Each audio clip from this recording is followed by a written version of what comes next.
Hello everyone, welcome back to A online solution. आज हम लोग पढ़ेंगे सोशल साइंस का very important subjective guess question. तो लेट्स से स्टार्ट। अगर आप लोग पहली बार चैनल पे आ रहे हो तो सब्सक्राइब करना मत भूलिएगा और बेल आइकन दबाइएगा ताकि जब भी मैं आपके लिए वीडियो लाऊं, और आपको पता है मैं आपके लिए हमेशा objective, subjective, math, science, social सभी प्रकार का वीडियो लाता रहता हूँ। इसके लिए आपको बहुत ही बेनिफिट होते हैं। तो आप लोग चैनल पे प्यार दो अपना, और आपसे मुझसे आपको ज़्यादा कांटेक्ट करनी है तो नीचे डिस्क्रिप्शन में लिंक वगैरह दिया हुआ है, उससे कांटेक्ट कर सकते हैं। पीडीएफ आपको मिल जाएगा टेलीग्राम पे और वेबसाइट पे। आगे स्टार्ट करते हैं। सवाल हमारा सबसे पहले है मुद्रा की स्थिति पर प्रकाश डाले। ये 5 नंबर वाला सवाल है, ठीक है ना। 5 नंबर वाला सवाल कम से कम आपको तो 250 से 300 शब्दों में लिखना है, ठीक है ना। 250 से 300 शब्दों में आपको लिखना है। और 2 नंबर वाला जो सवाल आता है उसको आप 50 से 60 शब्द में लिखिएगा, चलेगा। 50 से 60 शब्द में, यानी कि आपकी कॉपी में हिसाब से देखा तो 6 से 7-8 लाइन चलेगा, है ना। और ये तो आप गिन लीजिए। चलिए मुद्रा के बारे में जानते हैं। मुद्रा की स्थिति पर प्रकाश डालें। प्रकाश मतलब उसको, उसकी व्याख्या करना है, एक्सप्लेनेशन बताना उसके बारे में।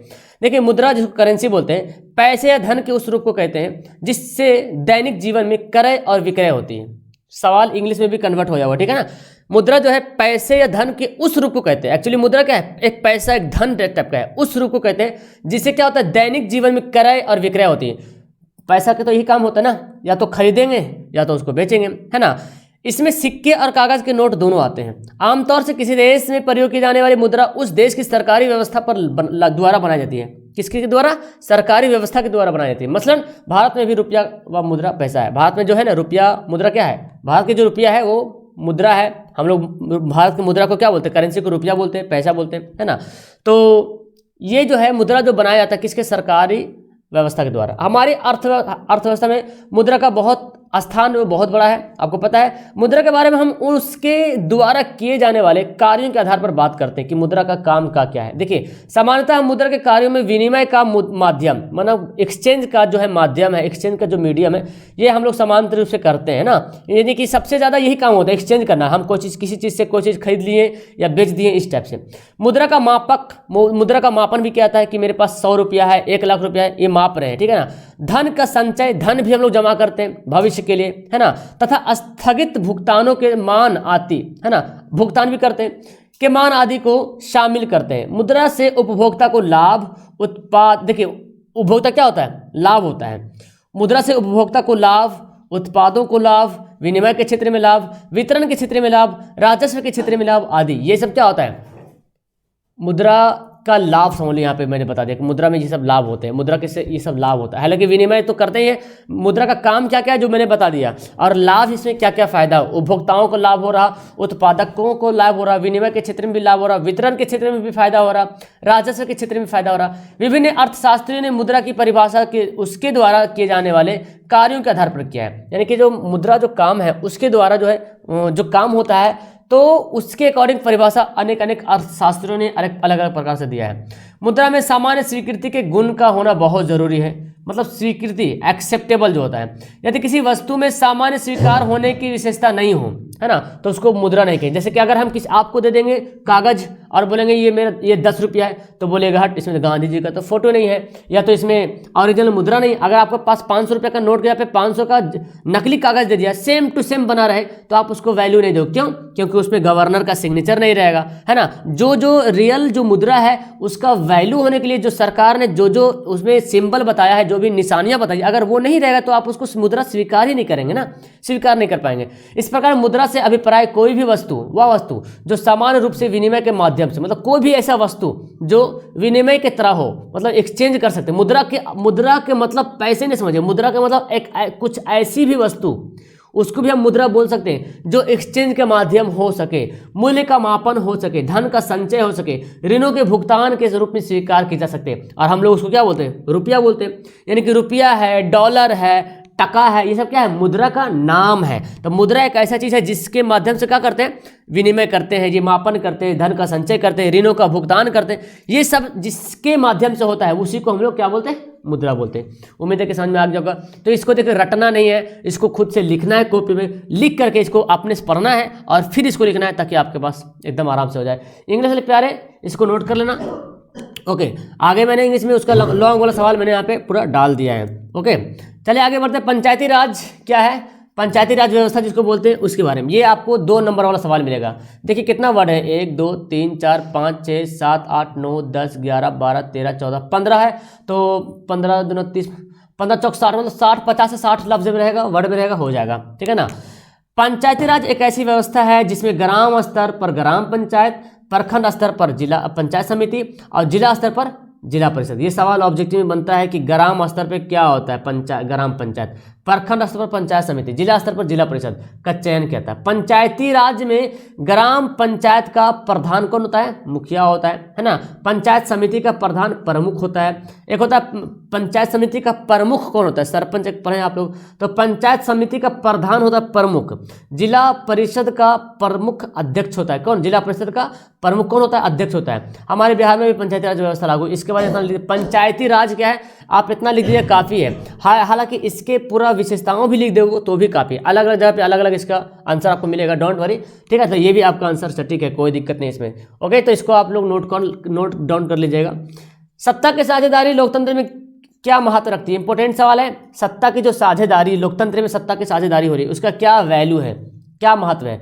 सत्ता की साझेदारी ही लोकतंत्र का मूल मंत्र है। लोकतंत्र का अगर मूल मंत्र है क्या है, सत्ता की साझेदारी। लोकतंत्र में जनता ही सारी शक्तियों का स्रोत एवं उपभोग करने वाली होती है। यानी कि लोकतंत्र में जनता ही सारी, जितना शक्ति है एक्चुअली जनता ही के पास ही सारी शक्ति है। जनता ही अपना वोट, कीमती वोट डाल करके किसी को एमएलए किसी को एमपी चयन करता है ना। यानी कि शक्तियां किसके पास है, मूल शक्ति जनता के पास है। जनता ही अपनी शक्ति को पावर देता है किसी एक नागरिक को, जो ईमानदार हो, जो हमारे एरिया को, अपने एरिया को देख सके, है ना। तो बोलता लोकतंत्र में जनता ही सारी शक्तियों का स्रोत है। अगर शक्ति किसी को हासिल करना है तो भाई जनता का सहारा लेना पड़ेगा। उपभोग करने वाली होती है। लोकतंत्र में समाज के विभिन्न समूहों एवं विचारों को उचित सम्मान दिया जाता है ना। क्या हो साझेदारी का मतलब यही हुआ ना कि लोकतंत्र में समाज के विभिन्न समूह, अलग अलग समूह जो है, अलग अलग विचार है, उसको उचित सम्मान दिया जाता है। लोकतंत्र में ही विभिन्न सामाजिक समूह के हितों एवं जरूरतों का सम्मान कर उनके बीच मतभेद या टकराव को दूर किया जाता है। समझ आ रहा है। एक सवाल आता है ऑब्जेक्टिव में कि सत्ता की साझेदारी क्यों जरूरी है, क्योंकि क्या करता है, टकराव को दूर करता है, टकराव को कम करता है। अगर साझेदारी नहीं करेगा, यानी कि जैसे मान ली कोई चमार है, कोई चमार है, कोई यादव है, कोई कुम्हार है, अलग अलग कास्ट, कोई खान है, कोई ये है ना। अब धर्म के आधार पर तो आ सकते, धर्म भी बोल सकते हो। तो अक्सर आपने देखा होगा, जैसे मान ली कोई मुस्लिम इलाका है तो अक्सर उस एरिया से मुस्लिम ही लोग कैंडिडेट खड़ा करता है ज़्यादा करके। सरकार को भी ये मनसा होता है कि चूंकि उसके तरफ झुका होता है, अगर कुछ होगा तो कंट्रोल करेगा। या कोई यादव है तो यादव को यादव की एरिया में चुना जाता था कि उसको भी इससे मेल हो, अपने एरिया को कंट्रोल कर पाए, है ना। कोई अगर ब्राह्मण हो तो ब्राह्मण को ब्राह्मण की एरिया में उसको सीट मिलता है चुनता कि वो उस एरिया में कंट्रोल करते। ये साझेदारी होना जरूरी है। कोई मांझी है तो मांझी को, मांझी के लोगों को मतलब समझाने में, टकराव को दूर करने में, मतभेद को दूर करने में, मतलब ऐसा बनाया जाता है ताकि वो भी जो है ना समानता का अधिकार पा सके। तो इसीलिए जरूरी साझेदारी, सत्ता की साझेदारी मतलब सीट का जो बंटवारा जो है ना वो जरूरी, शेयरिंग, पावर का शेयरिंग करना, जो पावर है सबके पास हो। देश प्रगति के पथ पर सदा अग्रसर होता है। अगर सत्ता की साझेदारी नहीं होगा तो अग्रसर नहीं हो पाएगा। कोई बोलेगा यार ये तो खाली यादव है तो खाली यादव को ही देख रहा है ना, खाली अलग अलग कास्ट है तो उसे अपने कास्ट का सब लोग, जो भी एमएलए एमपी अपने ही कास्ट को देख रहा है, दूसरा कास्ट को नहीं देख रहा, तो ऐसे में तो गड़बड़ हो सकता है ना, उग्र हो सकता है। इसीलिए सत्ता में साझेदारी जो है जरूरी है।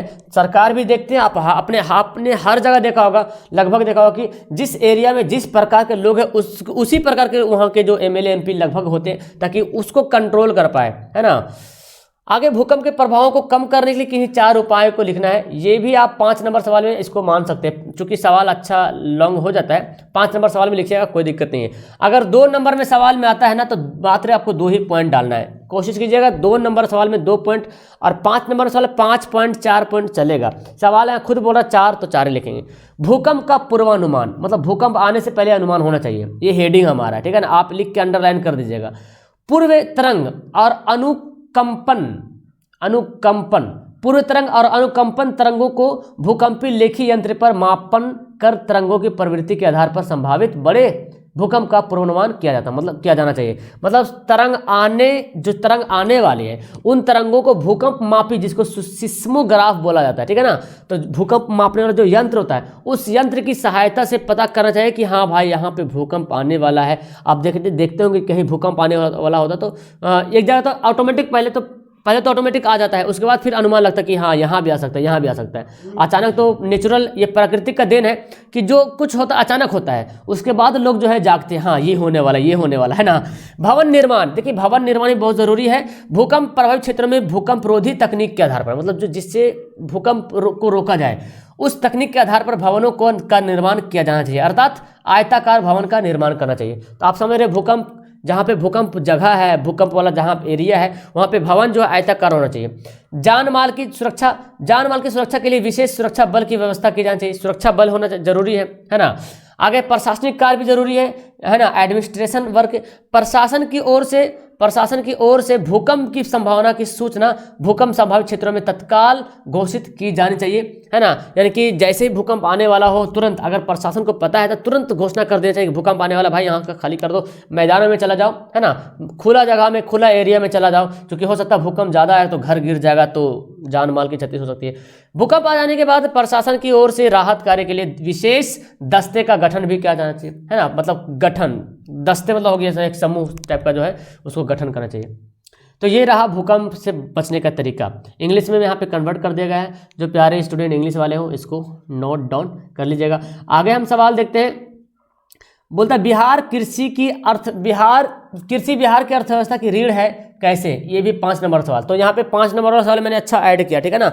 आपको याद कर लेना चाहिए अगर याद नहीं है तो। देखिए पढ़ते हैं। देखिए सवाल होता है ना, बिहार की अर्थव्यवस्था की रीढ़ कौन है? कृषि है। तो कैसे है, इसकी व्याख्या करिए, एक्सप्लेन कीजिए। बिहार एक कृषि प्रधान राज्य है। यहाँ 80% आबादी कृषि पर निर्भर है। कृषि ही राज्य के लोगों की जीविका का मुख्य आधार है। अगर जीवन जीने का अगर मेन आधार है बिहार में तो कृषि ही है। इस राज्य की लगभग 70% भूमि कृषि के अंतर्गत आता है। 70% जो है भूमि जो है वो कृषि काम करने का, कृषि के लायक भूमि है 70%। लेकिन 60% लोग जो है कृषि, 60% पर जो कृषि होती है, मात्र 60% जमीन पर ही खेती होती है। 10% ओनली ऐसी खाली हो जाता है, रह जाता है। राज्य की इतनी बड़ी जनसंख्या, इतने बड़े क्षेत्र में कृषि कार्य करके खाद्यान्न के अलावा औद्योगिक कच्चा माल उत्पन्न करती है। जाहिर सी बात है, कृषि काम होता है तो क्या होता है, अब खाद्यान्न, जहाँ पे अब खाद्यान्न होगा, जहाँ पे बहुत सारा, कृषि में एक चीज़ नहीं बहुत कुछ होता है प्यारे, है ना, बहुत कुछ होता है। हर प्रकार का फसल उगाना, अब वो जहाँ जहाँ खाद्यान्न जाएगा वहाँ पे औद्योगिक काम होगा, कच्चा माल होगा, अब उससे बहुत नए नए चीज़ बनता है। अब देखेंगे जैसे सरसों उगाएगा, सरसों से क्या बनेगा, तेल बनेगा। तो वो औद्योगिक में जाएगा, फैक्ट्री में जाएगा और वहाँ फिर तेल बनेगा। तो कच्चा माल क्या हुआ, जो प्रोडक्ट हमारा, जैसे सरसों हो गया तो सरसों कच्चा माल हो गया, सरसों से क्या बनेगा, तेल बनेगा।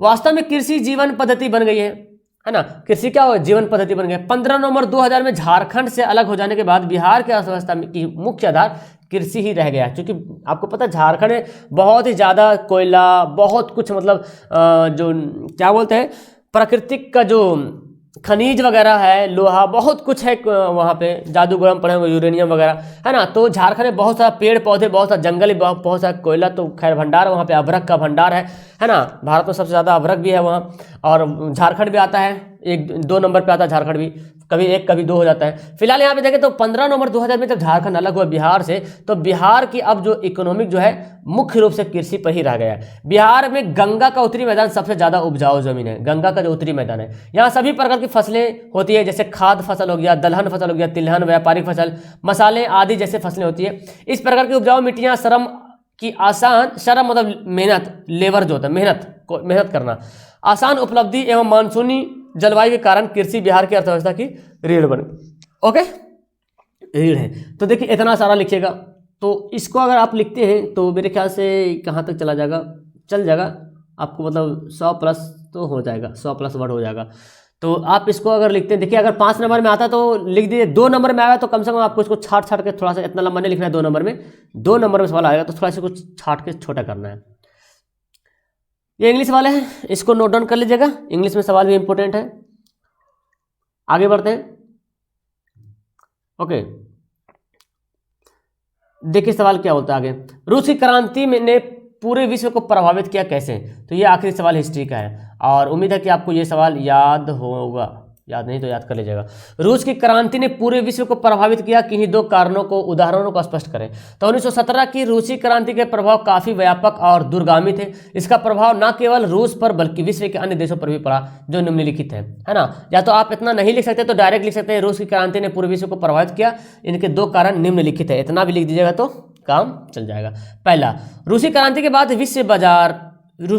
बाद विश्व विचारधारा के स्तर पर दो खंभों में बढ़ गया। क्या हुआ? पहला कारण देखिए, यही मेन आपको याद करना है, ये वाला मेन, ये जो अंडरलाइन कर रहा हूँ, ये मेन आपको याद करना है कि रूसी क्रांति के बाद विश्व का जो विचारधारा था उसका जो स्तर दो खेमों में बढ़ गया। अब थोड़ा सा इसके बारे में लिख देते हैं। साम्यवादी एवं पूंजीवादी विश्व, धर्म सुधार आंदोलन के पश्चात और साम्यवादी क्रांति के पहले यूरोप में वैचारिक स्तर पर इस तरह का विभाजन नहीं देखा, मतलब पहले ऐसा नहीं देखा गया था, लेकिन जब रूस की क्रांति हुई तब उनका विचार जो दो खेमों में बट गया। रूस की क्रांति की सफलता ने एशिया और अफ्रीका में उपनिवेश हुआ, यही आपका मेन पॉइंट, इसी को याद करना है, इसको याद कर लीजिएगा ना, तो बाकी आप एक लाइन बढ़ा के आगे लिख दीजिएगा, काम चल जाएगा। मुक्ति को प्रोत्साहन दिया और इन देशों में होने वाले राष्ट्रीय आंदोलन को अपना वैचारिक समर्थन प्रदान किया, ठीक है ना।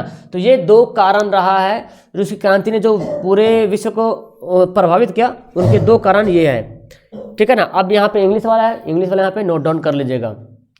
तो फिलहाल मैंने यहाँ पे आपको टोटल 6 क्वेश्चन मैंने आपको बता दिया है सोशल साइंस का। आप इसको जरूरी नहीं कि जो मैं बताया हूँ यही सवाल आपको याद करना है, आपको आपके नज़रिए में और कुछ ऐसा कहीं गाइड में, किताब में कहीं मिलता है जो इस क्वेश्चन का थोड़ा सा और आसानी तरीके से समझाया गया होगा, या तो आप उसको भी पढ़ सकते, कोई दिक्कत नहीं। लेकिन क्वेश्चन बहुत इंपॉर्टेंट है, याद कर लीजिए, काम आ सकता है, चूँकि संभावित प्रश्न है। आपको जरूरी नहीं कि सवाल एग्जाम में आ ही जाए, लेकिन संभावित तो संभावित ही होता है ना। तो वीडियो क्लास करते फिलहाल कैसी लगी वीडियो नीचे कमेंट करेंगे, और अपने दोस्तों को शेयर वगैरह करते रहिएगा। और जहाँ तक हो पाए यहाँ पे आप डेली क्लास करें, डेली हमारी क्लास चलती है, सब्जेक्टिव ऑब्जेक्टिव सबकी क्लास करिए डेली आकर के। पहली बार आ गए तो चैनल को सब्सक्राइब करना मत भूलिएगा। ओके, मिलते हैं नेक्स्ट वीडियो में, नीचे कमेंट जरूर करेंगे आप लोग। Okay, bye.